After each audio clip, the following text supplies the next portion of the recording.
తీపి గుమ్మడికాయ నువ్వు పిండి పెట్టి కూర నేర్చుకుందామండి. దానికి కావాల్సిన ఇంగ్రీడియంట్స్: గుమ్మడికాయ ముక్క, నువ్వు పప్పు 2 చెంచాలు, 2 మిరపకాయలు, 1 చెంచా జీలకర్ర, ఉసిరికాయ అంతా చింతపండు, 2 పచ్చిమిర్చి, తగినంత సాల్ట్.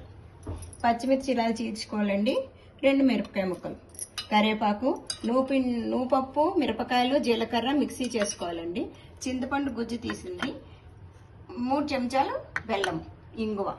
పోపు సామాను ముందుగా ఉడకబెట్టుకున్నానండి. చెక్కు తీసి ఈ సైజు ముక్కలుగా కోసుకోవాలి. విట్టిగానే మ్యాష్ అయిపోతుంది, ఆ ముక్కలుగానే ఉండాలి. ఒక విజిల్ పెట్టుకొని కుక్కర్కి అయితే మామూలుగా విడిగా కూడా ఉడికించుకోవచ్చు. ఇప్పుడు స్టవ్ వెలిగిద్దాం.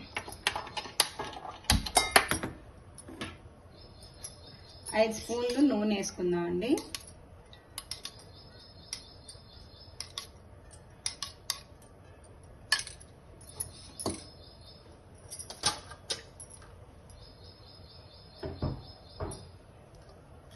ముందుగా పసుపు వేసుకుందాం.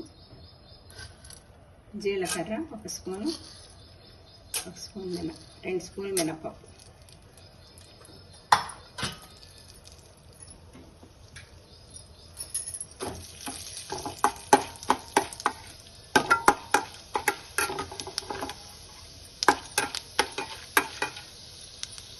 ఇది చాలా బాగుంటుందండి.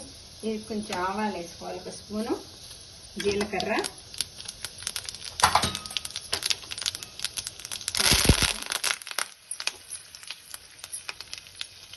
ఎండుమిర్చి, పచ్చిమిర్చి బాగా వేసుకుంటుంది. ముందుగా ఉడికించిన వెంటనే అన్నీ వేసేసుకుంటున్నా. కొంచెం ఇంగువ వేసుకుంటాం.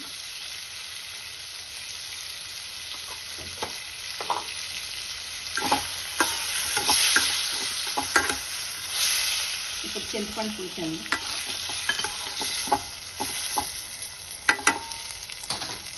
బెల్లం దాని తర్వాత వేసుకుని ఇప్పుడు నూపిండి మీద వేసుకోవాలండి.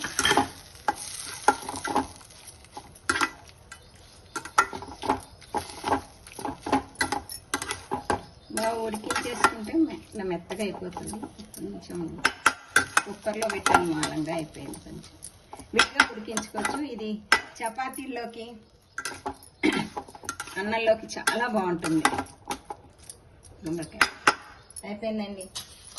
ఇది బౌల్లో, స్టవ్ ఆర్పేసి బౌల్లో తీసుకోండి.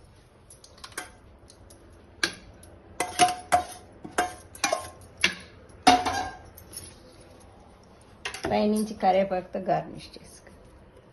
ఇదండి తీపి గుమ్మడికాయ బెల్లం పెట్టి నువ్వు పిండి వేసి కూరండి. లైక్ చేయండి, సబ్స్క్రైబ్ చేయండి, షేర్ చేయండి.